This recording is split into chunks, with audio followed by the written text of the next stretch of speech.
We were somewhere around Barstow when the drugs began to take hold. Get in.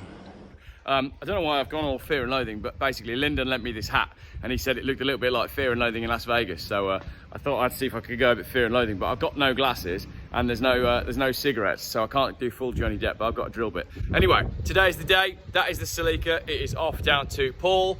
Paul's guy has come up here to collect it. This hat is terrible. Paul's guy's come up here to collect the Celica, which he won from me for 10 quid. We are rocking around in the Volvo today, so there's a few bits to do on that. Here's a tractor. Here comes a tractor, a green and yellow tractor. Listen to the sound of the engine run. It's red actually, but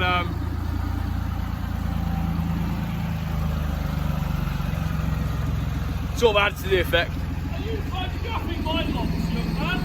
Do you mind? I said what an attractive farmer that is in a beautiful tractor. It's not my fucking tractor, it's crap. Here comes a tractor, and here comes Farmer Ted too. Wah-hey! Here he comes, here he comes. Here comes a tractor today. Here comes a tractor! Do some stuff with that car today. That car is now off to Paul. Paul won it in a raffle, and we will see what Paul does with the Celica in the end. So that's the story on the Celica, and I'm going to give this hat back.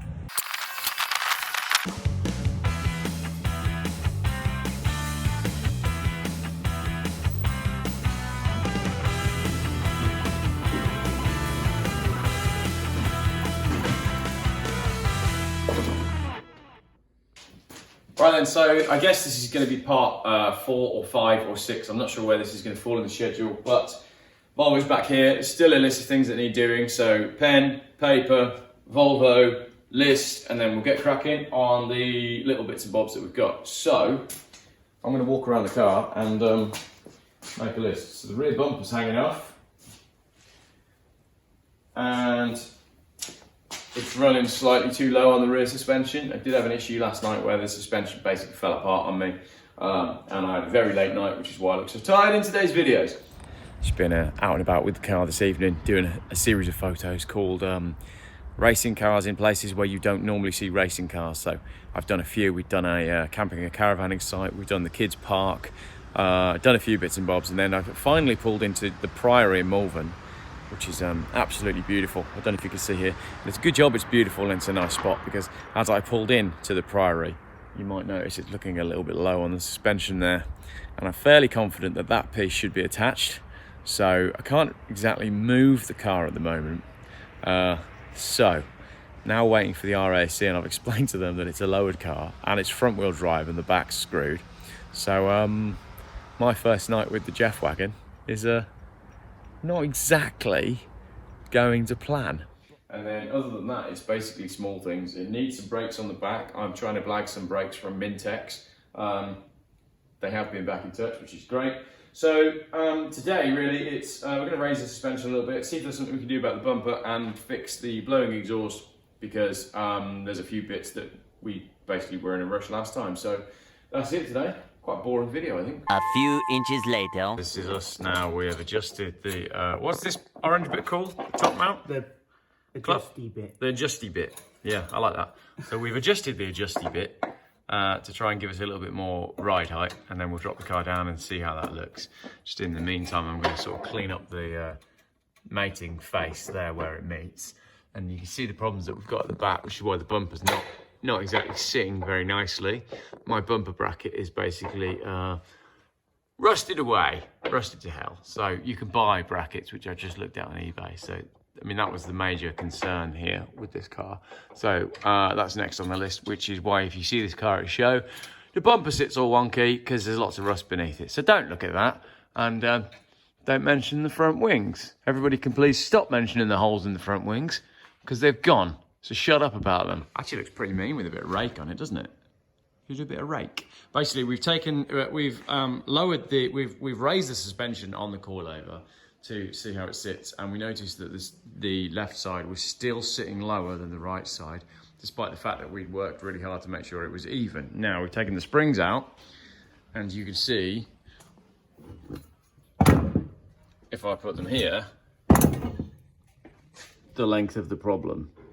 So One spring is totally bent and the other one's all right, but essentially they're not sitting at the same height, which is why we can't get both sides to sit correctly, despite the fact that the adjuster cup sits correctly. So Lyndon's gone to raid his unit to see if he's got some MGB springs. 1 minute, 37 seconds later. Hey look, we were speaking about fear and loathing, and we just found Hunter S. Thompson in a barn. But I'm not allowed to show you anything else. Which is funny, because you'd really like to see this car, but you're not seeing it. There's also this one, which I can't show you, but this is an X Magazine featured car. But you can't see that either, apparently. Cool though. Failing that, we're going to see if my Ford Fiesta Z-Tech 2 litre, or was it an ST? I think it was an ST. I bought a while ago a Saab 95 Aero, hot turbo, hot aero, the blue one. And then a guy got in touch and said, do you want to swap it for a Ford Fiesta ST? And I was like, yeah, let's do it. And for one reason or another, he just went completely silent and disappeared. But his car was lowered and I'd already bought standard springs. So I don't know whether they'll work, but we'll find out. That might be an option. It'd be funny if this car ended up wearing the springs that I bought to go on the car that I didn't swap, the Saab 95 Aero, hot turbo, hot aero, that I ended up selling to Sam and making a cool video about. That would just be like a nice completion of the picture, but we'll find out.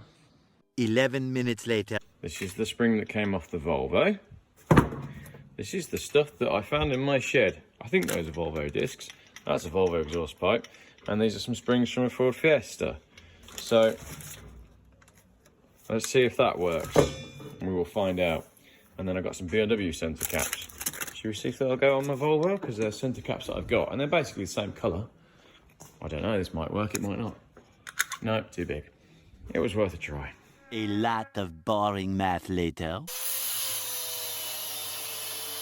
1 eternity later.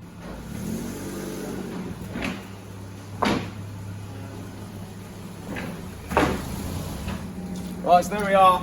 Today was basically a constant battle against coilovers, bad coilovers, cheap coilovers. I think we won with the help of some parts from a Ford Fiesta and some cable ties.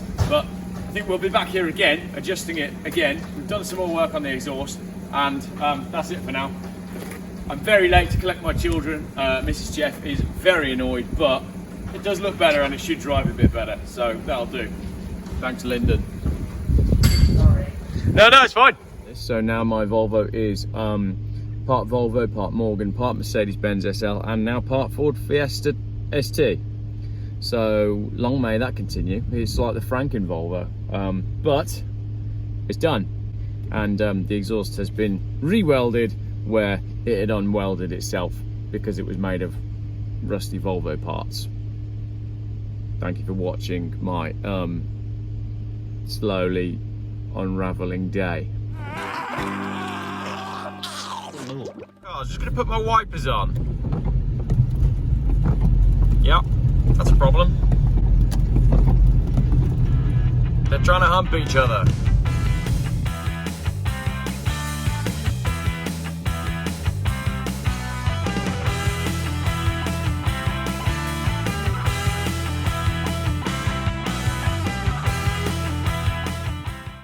Geoff buys cars. YouTube's most boring car channel.